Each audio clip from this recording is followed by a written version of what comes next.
जय श्री कृष्णा, राधे राधे। आप सभी भक्तों का आपके अपने YouTube चैनल श्री कृष्ण दीवानी में हार्दिक स्वागत है। आज आप सुन रहे हैं वैशाख मास महात्म्य का 15वां अध्याय। सर्वप्रथम भगवान का स्मरण करते हुए आप सभी मेरे साथ बोलिए।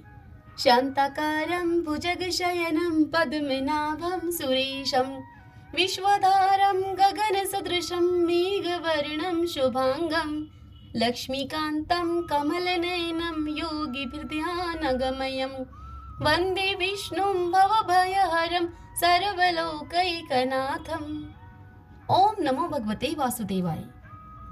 श्रुतदेव जी राजा जनक से कहते हैं कि हे राजन, जो मनुष्य अक्षय तृतीया को सूर्योदय काल में प्रातः स्नान करते हैं और भगवान विष्णु की पूजा करके कथा का श्रवण करते हैं, ऐसे मनुष्य मोक्ष के भागी होते हैं। जो उस दिन श्री मधुसूदन की प्रसन्नता के लिए दान करते हैं, उनका वह पुण्य कर्म भगवान की आज्ञा से अक्षय फल देता है। वैशाख मास की पवित्र तिथियों में शुक्ल पक्ष की द्वादशी समस्त पाप राशि का विनाश करने वाली है। शुक्ल द्वादशी को योग्य पात्र के लिए जो अन्न दिया जाता है, उसके एक एक दाने में कोटि कोटि ब्राह्मण भोजन का पुण्य होता है। शुक्ल पक्ष की एकादशी तिथि में जो भगवान विष्णु की प्रसन्नता के लिए जागरण करता है, वह जीवन मुक्त होता है। जो वैशाख की द्वादशी तिथि को तुलसी के कोमल दलों से भगवान विष्णु की पूजा करता है, वह समूचे कुल का उद्धार करके वैकुंठ लोक का अधिपति होता है। जो मनुष्य त्रयोदशी तिथि को दूध, दही, शक्कर, घी और शुद्ध मधु, इन 5 द्रव्यों से भगवान विष्णु की प्रसन्नता के लिए उनकी पूजा करता है, तथा जो मनुष्य पंचामृत से भक्ति पूर्वक श्रीहरि को स्नान कराता है, वह संपूर्ण कुल का उद्धार करके भगवान विष्णु के लोक में प्रतिष्ठित होता है। जो सायंकाल के समय में भगवान विष्णु की प्रसन्नता के लिए शरबत देता है, वह अपने पुराने पाप को शीघ्र ही त्याग देता है। वैशाख शुक्ला द्वादशी में मनुष्य जो कुछ पुण्य करता है, वह अक्षय फल देने वाला होता है। प्राचीन काल में कश्मीर देश में देवव्रत नाम के एक ब्राह्मण थे। उनके सुंदर रूप वाली एक कन्या थी, जो कि मालिनी के नाम से प्रसिद्ध थी। उस देवव्रत ब्राह्मण ने अपनी उस कन्या का विवाह सत्यशील नामक बुद्धिमान द्विज के साथ कर दिया। वह मालिनी कुमार पर चलने वाली पूंछ चली होकर स्वच्छता पूर्वक इधर उधर रहने लगी। वह केवल आभूषण धारण करने के लिए ही पति का जीवन चाहती थी। उसकी हितैषणी नहीं थी। उसके घर में कामकाज करने के लिए उस कामकाज को करने के बहाने से एक उपपति रहा करता था। सभी जाति के मनुष्य जार के रूप में उसके यहाँ ठहरते थे। वह कभी भी अपने पति की आज्ञा का पालन करने में तत्पर नहीं हुई। उसके इसी दोष से उसके सब अंगों में कीड़े पड़ गए, जो कि काल अनंतक और यम की भांति अब उसकी हड्डियों को भी छेद डालते थे। उन कीड़ों से उसकी नाक, जीवा और उसके कानों का उच्छेद हो गया था। उसके स्तन और उसकी उंगलियां गल गई। उसमें अब पंगुता आ गई। इन सब कलेशों से मृत्यु को प्राप्त होकर वह नरक की यातनाएं भोगने लगी। 1,50,000 वर्षों तक वह तांबे के भांड में रखकर जलाई गई। 100 बार उसे कुत्ते की योनि में जन्म लेना पड़ा। तत्पश्चात शोवीर देश में पदम बंधु नाम के एक ब्राह्मण के घर में वह अनेक दुखों से गिरी हुई कुतिया हुई। उस समय भी उसके कान, नाक, पूंछ और पैर कटे हुए थे। उसके सिर में कीड़े पड़ गए थे और उसकी योनि में भी कीड़े भरे रहते थे। मुनि श्रुतदेव जी राजा जनक से इस कथा का श्रवण कराते हुए आगे कहते हैं कि हे राजन, इस प्रकार उसके 30 वर्ष बीत गए। एक दिन वैशाख के शुक्ल पक्ष की द्वादशी तिथि को पदम बंधु का पुत्र नदी में स्नान करके पवित्र होकर भीगे हुए वस्त्रों से अपने घर को आया। उस पुत्र ने तुलसी की वेदी के पास जाकर अपने पैर धोए। दैव योग से वह कुतिया उस वेदी के नीचे सोई हुई थी। सूर्योदय से पहले का समय था। ब्राह्मण कुमार के चरणोदक से वह नहा गई थी और तत्काल ही उस कुतिया के सारे पाप नष्ट हो गए। फिर तो उस कुतिया को उसी क्षण अपने पूर्व जन्मों का स्मरण हो आया। पहले के कर्मों की याद आने से वह कुतिया तपस्वी के पास जाकर बड़ी ही दीनता पूर्वक वाणी में पुकारने लगी। कुतिया ने कहा कि हे मुने, आप हमारी रक्षा करें। तदंतर उस कुतिया ने पदम बंधु मुनि के पुत्र से अपने पूर्व जन्म के दुराचरण पूर्ण वृतांत को सुनाए और यह भी उनसे कहा कि हे ब्राह्मण, जो कोई भी दूसरी युवती पति के ऊपर वशीकरण का प्रयोग करती है, वह दुराचारणी मेरी ही तरह तांबे के पात्र में पकाई जाती हैं। पति तो स्वामी है, पति गुरु है और पति उत्तम देवता है। साध्वी स्त्री उस पति का अपराध करके कैसे सुख पा सकती है? पति का अपराध करने वाली स्त्री सैकड़ों बार तिर्यक योनि पशु पक्षियों की योनि को कहा जाता है। तो पति का अपराध करने वाली स्त्री सैकड़ों बार तिर्यक योनि में और अरबों बार कीड़े की योनि में जन्म लेती है। इसलिए स्त्रियों को सदैव अपने पति की आज्ञा का पालन करना चाहिए। हे ब्राह्मण, आज मैं आपकी दृष्टि के सम्मुख आई हूँ। यदि आप मेरा उद्धार नहीं करेंगे तो फिर मुझे पुनः इस यातनापूर्ण घृणित योनि का दर्शन करना पड़ेगा। अतः हे विप्रवर, मुझ पापाचारणी को वैशाख शुक्ल पक्ष में अपना पुण्य प्रदान करके आप उबार लीजिए। आपने जो पुण्य की वृद्धि करने वाली द्वादशी की है, उसमें स्नान, दान और अन्न भोजन कराने से जो आपको पुण्य हुआ है, आपके उसी पुण्य के प्रभाव से मुझ दुराचारणी का भी कुछ उद्धार हो जाएगा।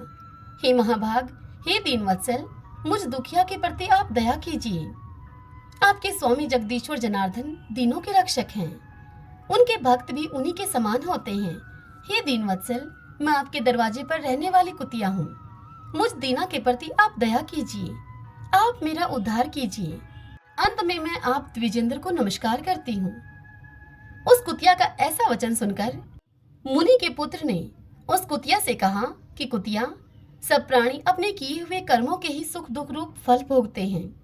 जैसे सांप को दिया हुआ शर्करा मिश्रित दूध केवल विष की वृद्धि करता है, ठीक उसी प्रकार पापी को दिया हुआ पुण्य उसके पाप में सहायक होता है। मुनि कुमार के ऐसा कहने पर कुतिया अब दुख में डूब गई।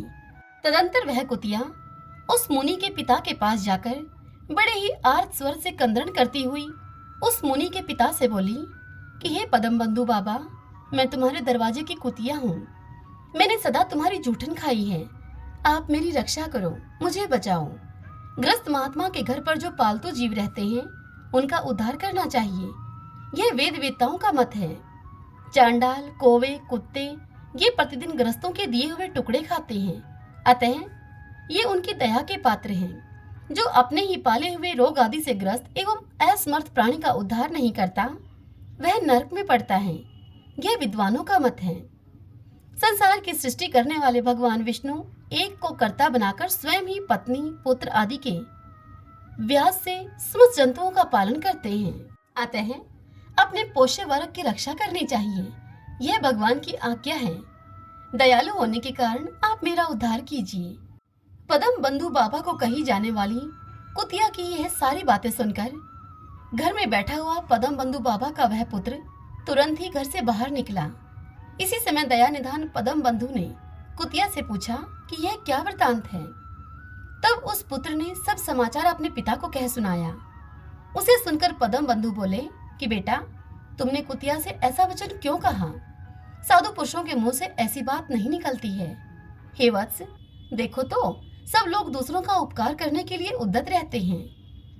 चंद्रमा, सूर्य, वायु, रात्रि, अग्नि, जल, चंदन, वृक्ष और साधु पुरुष सदा ही दूसरों के भलाई में लगे रहते हैं।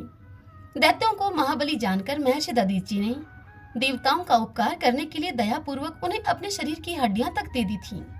हे महाभाग पुत्र, पूर्व काल में राजा शिबी ने कबूतर के प्राणों को बचाने के लिए भूखे बाज को अपने शरीर का मांस तक दे दिया था। पहले इस पृथ्वी पर जिमूतवाहन नामक एक राजा हो गए हैं।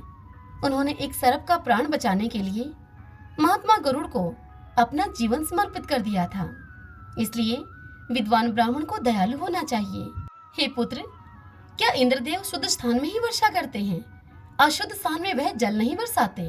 क्या चंद्रमा चंडालों के घर में प्रकाश नहीं करते? अतः बार बार प्रार्थना करने वाली इस कुतिया का मैं अपने पुण्यों से अब उद्धार करूंगा। इस प्रकार पुत्र की मान्यता का निराकरण करके परम बुद्धिमान पदम बंधु ने संकल्प किया और कहा कि कुतिया, ले, मैंने द्वादशी का महापुण्य तुझे दे दिया। ब्राह्मण के इतना कहते ही कुतिया ने सहसा अपने प्राचीन शरीर का त्याग कर दिया और दिव्य देह को धारण करके दिव्य वस्त्र आभूषणों से विभूषित होकर दशों दिशाओं को प्रकाशित करती हुई ब्राह्मण की आज्ञा लेकर अब वह कुतिया स्वर्गलोक को चली गई। वहां महान सुखों का उपभोग करके इस पृथ्वी पर भगवान नर नारायण के अंश से उर्वशी नाम से प्रकट हुई। हरि ओम तत्सत। ओम नमो भगवते वासुदेवाय। विष्णु भगवान की जय। ओम माधवाय नमो नमः। आइए भक्तजनों, अब हम वैशाख स्नान की आज की कथा का श्रवण करते हैं। नर्मदा नदी के तट पर एक बहुत ही पुराना और छोटा सा गांव था। उस गांव में एक वृद्ध वैश्य रहा करता था। उस वैश्य के परिवार में उसकी पत्नी और उसके 2 बेटे और 2 बहुएं थीं। उस वृद्ध वैश्य का प्रतिदिन का एक नियम था कि वह हर रोज नर्मदा नदी के घाट पर जाकर स्नान किया करता था। तत्पश्चात 1 लोटे जल को सूर्य नारायण को अर्घ देता, फिर बड़, पीपल और आंकड़े के पेड़ को सींचता। एक समय की बात है, कुछ दिन के बाद वैशाख मास लगने वाला था। उसकी तबीयत पिछले कुछ दिनों से बड़ी खराब चल रही थी, किंतु वह फिर भी जैसे तैसे अपना यह नियम पूरा कर रहा था। यही सब विचार करके वह एक दिन अपनी पत्नी से बोला कि भाग्यवान, वैशाख मास लगने वाला है और पिछले कुछ दिनों से मेरी तबीयत भी ठीक नहीं है। मुझे ऐसा लगता है कि मेरा नर्मदा नदी के तट पर जाकर स्नान करने का यह नियम अब नहीं रहेगा। अब 1-2 दिन ही वैशाख मास को लगने में बचे हैं। अपने पति की यह सब बातें सुनकर वैश्य की पत्नी उससे कहने लगी कि आप यह सब बात सोचकर इतने दुखी क्यों होते हैं? भगवान की दया से हमारे 2-2 बेटे हैं। आप उनमें से किसी एक भी बेटे को बोल देंगे तो वह आपको नर्मदा नदी के तट से वहां से पानी का एक घड़ा लाकर दे देंगे। यह सुनकर वैश्य कहने लगा कि भाग्यवान, इस बार मेरा ऐसा मन करता है कि हम दोनों जोड़े से वैशाख का स्नान करें। तब वैश्य की पत्नी वैश्य से कहने लगी कि मैं भी यही सोच रही थी कि इस बार हम दोनों जोड़े से वैशाख का स्नान करें। तत्पश्चात वृद्ध वैश्य पति पत्नी ने अपने दोनों बेटों और बहुओं को आवाज लगाई, उन्हें अपने पास में बुलाया। बेटे बहुओं के पास आने पर उन्होंने अपने मन की इच्छा उनको बताई। सारी बात को सुनकर साहूकार का बड़ा बेटा कहने लगा कि पिताजी, आप तो जानते ही हैं कि मैं दूसरे शहर में नौकरी करने के लिए जाता हूँ। हर रोज आवागमन करने के लिए सुबह जल्दी निकलना पड़ता है। रोज सुबह 5 बजे घर से निकलना पड़ता है। इसलिए पिताजी, मैं यह काम नहीं कर पाऊंगा। तत्पश्चात बड़ी बहू कहने लगी कि माताजी, ये सुबह काम पर जल्दी ही चले जाते हैं। मुझे इनके लिए सुबह जल्दी उठकर भोजन बनाना होता है। 2-4 दिन की बात होती तो मैं निभा भी देती, लेकिन पूरे वैशाख मास मुझसे यह नियम नहीं निभाया जा सकेगा। मैं आपके संपूर्ण वैशाख मास नर्मदा नदी से पानी का घड़ा नहीं लाकर दे सकती। बड़े बेटे और बहू की यह बात सुनकर अब वह वैश्य दंपति विचार मगन हो गए। तब उन्हें उनका छोटा बेटा और बहू कहने लगे कि माँ, पिताजी, आप चिंता मत कीजिए, हम दोनों आप दोनों के लिए नर्मदा नदी से पानी का एक घड़ा लाकर दे देंगे। आप दोनों अवश्य ही वैशाख का स्नान कीजिए। ऐसा बोलकर वैश्य के दोनों बेटे और बहुएं अब अपने अपने कमरे में चले गए। तत्पश्चात वैश्य दंपति का छोटा बेटा अपनी पत्नी से कहने लगा कि सुशीला, मेरे मन में एक विचार आ रहा है। तब उसकी पत्नी बोली कि बताइए। तब वह कहने लगा कि हम वैशाख मास में प्रतिदिन माँ और पिताजी के लिए उनके स्नान करने के लिए नर्मदा नदी से जल लेकर आएंगे, तो क्यों ना हम भी वैशाख का स्नान करें। यह सुनकर सुशीला बोली कि यह बात आपने 16 आना सही कही है। अब हम भी जोड़े से वैशाख का स्नान करेंगे। और फिर उन दोनों ने बाहर आकर अपने माँ और पिताजी से यह अपने मन की बात कही। वह कहने लगे कि पिताजी, माँ, हम भी आपके साथ जोड़े से वैशाख का स्नान करेंगे। बेटे बहू की यह बात सुनकर वृद्ध वैश्य दंपति बड़े प्रसन्न हुए। अब क्या था, वैश्य के बेटा और बहू सुबह 4 बजे उठकर नर्मदा के घाट पर पहुंच गए। वहां जाकर वैश्य के बेटे ने मर्दाना घाट पर स्नान किया और बहू ने जनाना घाट पर स्नान किया। तत्पश्चात उन दोनों ने नर्मदा से पानी का एक घड़ा भरकर अपने माता पिताजी के लिए लेकर आए। फिर वैश्य दंपति ने उन घड़ों से 2 लोटे जल निकालकर रख लिया। शेष जल से उन्होंने स्नान कर लिया। स्नान के पश्चात लोटों में रखे हुए जल से सूर्य भगवान को जल दिया, फिर पीपल को जल दिया, बड़ के वृक्ष को जल से सींचा और शेष जल, उस जल से उन्होंने आंकड़े को सींच दिया। पूर्ण भाव से उन्होंने पूजा की और फिर 5 परिक्रमा लगाई। पहले के जमाने के लोग अपने घरों के आंगन में, घरों के बाहर नीम, बड़, पीपल, आंकड़े आदि पेड़ों को लगाए रखते हैं। कहीं कहीं तो गांव में यह सब हमें आज भी देखने को मिल जाता है। फिर उस वैश्य दंपति के स्नान, पूजा और परिक्रमा करने के पश्चात उनके छोटे बेटे की बहू सुशीला उन दोनों के कपड़ों को धोती और उन कपड़ों को घर के आंगन में सुखा देती और फिर उन्हें चाय बनाकर पकड़ा देती। फिर उनके लिए वह भोजन बनाती। इस प्रकार पूरा वैशाख मास अब बीत गया। अब वैशाख पूर्णिमा का दिन आया। तब वैश्य दंपति अपने छोटे बेटे और बहू से कहने लगे कि तुम दोनों ने भी हमारे साथ वैशाख का स्नान किया है। वैशाख स्नान के संपूर्ण फल को पाने के लिए हमें जोड़े से 2 ब्राह्मण और ब्राह्मणी को उन्हें भोजन खिलाना चाहिए। फिर वह बहू से बोले कि बेटा, कल तुम बड़ा भोजन अर्थात सब्जी, पूरी, खीर, हलवा, कचौरी, मालपुआ आदि सब बना लेना। सब भोजन शुद्ध एवं स्वादिष्ट हो। हम उन्हें ब्राह्मण ब्राह्मणी के जोड़े को भोजन करवाएंगे, कपड़े और दक्षिणा आदि भी देंगे। इसलिए कल तुम गांव से 2 ब्राह्मण उनकी पत्नी के सहित उन जोड़ों को निमंत्रण देकर अपने साथ बुला कर ले आना। तब वैश्य के बेटा और बहू कहने लगे कि पिताजी, माँ, जैसा आपने कहा हम वैसा ही करेंगे। तत्पश्चात अगले दिन वृद्ध वैश्य के छोटे बेटे की बहू सुशीला सुबह जल्दी उठकर सभी स्वादिष्ट भोजन बनाने लगी और फिर भोजन बनाने के पश्चात वह गांव से 2 ब्राह्मण और ब्राह्मणी के जोड़ों को बुलाने के लिए चली गई। सुशीला अभी आधे रास्ते में ही पहुंची थी कि उसे उसके सामने से आते हुए 2 ब्राह्मण और 2 ब्राह्मणी दिखाई दिए। उन्हें देखकर सुशीला सोचने लगी कि शायद ये कोई तीर्थ यात्री हों। गांव के तो नहीं लगते ही। अब सुशीला के मन में एक विचार आया। सुशीला ने सोचा कि क्यों न मैं इन्हें ही भोजन के लिए घर पर लेकर चलती हूँ। ये तीर्थ यात्री तो थके मांदे भी हैं और भूखे भी होंगे ही। क्यों न इन्हें ही भोजन करा दिया जाए। इन्हें भोजन करने की आवश्यकता भी है। यह सब अपने मन में विचार करके सुशीला ने उन दोनों जोड़ों को प्रणाम किया और फिर उनसे कहने लगी कि पंडित जी, आज वैशाख की पूर्णिमा के शुभ अवसर पर मेरी सास और ससुर 2 ब्राह्मण पति पत्नी के जोड़ों को भोजन कराना चाहते हैं। कृपया आप मेरे साथ मेरे घर भोजन करने के लिए चलिए। सुशीला की इस बात को सुनकर वह पंडित और पंडितानी कहने लगे कि बेटी, हम तो तीर्थ यात्री हैं, हमें भोजन मिल जाए इससे अच्छी और क्या बात होगी भला। तब वैश्य की छोटी बहू उनको अपने घर लेकर आ गई। उनके लिए उसने आसन बिछाया, चौकी लगाकर भोजन का थाल परोसा, पानी का लोटा भरकर रखा। उन चारों तीर्थ यात्रियों ने फिर पेट भर के भोजन खाया। तत्पश्चात वृद्ध वैश्य दंपति ने उन्हें कपड़े और दक्षिणा दी। वैश्य परिवार की सेवा भाव से प्रसन्न होकर उन चारों तीर्थ यात्रियों ने उन सबको ढेरों आशीर्वाद दिए। तत्पश्चात वैश्य दंपति अपने छोटे बेटे और बहू से कहने लगे कि इनके चरण धोने के लिए जल लेकर आओ।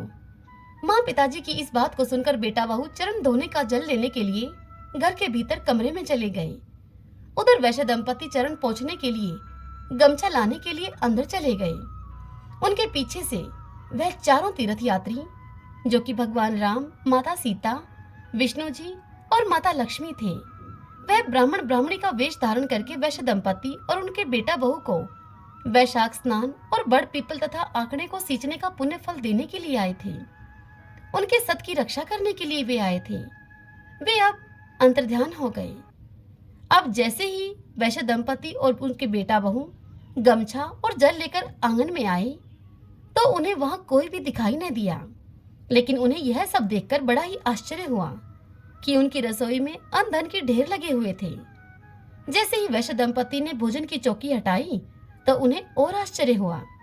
जहां पर राम और माता सीता बैठे हुए थे, वहां भगवान राम के चरण और धनुष के चिन्ह अंकित थे, और जहां पर माता सीता बैठी थी वहां पर सोने के मोहरों की थैली पड़ी हुई थी। जहां भगवान विष्णु बैठे थे वहां चक्र का चिन्ह अंकित था, और जहां माता लक्ष्मी बैठी थी वहां पर हीरे, मोती, सोने चांदी के आभूषणों की ढेरी पड़ी थी। अब यह खबर पूरे गांव भर में फैल गई कि वैश्य दंपति के घर भगवान राम, माता सीता, भगवान विष्णु और माता लक्ष्मी प्रकट हुए हैं।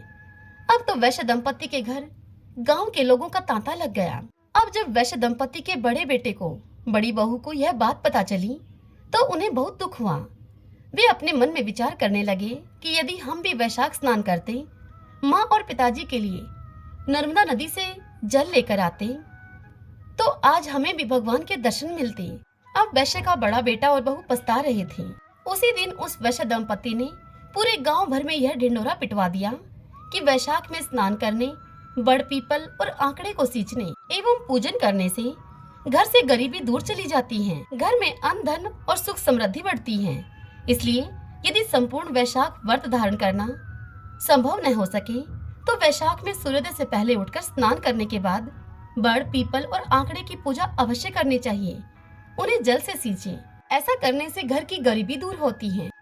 हे मेरे बड़ पीपल और आंकड़े में वास करने वाले देवता, हे मेरे वैशाख देवता, जैसा सुख आपने वैश्य दंपति और उसके छोटा बेटा बहू को दिया, वैसा ही सुख जो आपका कोई पूजन करे इस मास में उन सब को देना। आपकी यह कथा जो भी कहे, सुने, हुकारा भरे, उन सब को सुख देना, उनकी सबकी दरिद्रता को दूर करना, सभी की मनोकामनाओं को पूर्ण करना। सभी बोलिए वैशाख देव भगवान विष्णु की जय। तो आइए भगवान के इन नामों को 5 बार बोलते हुए संकीर्तन करते हैं। श्री कृष्ण गोविंद हरि मुरारी, हे नाथ नारायण वासुदेव। श्री कृष्ण गोविंद हरि मुरारी, हे नाथ नारायण वासुदेव। श्री कृष्ण गोविंद हरि मुरारी, हे नाथ नारायण वासुदेव।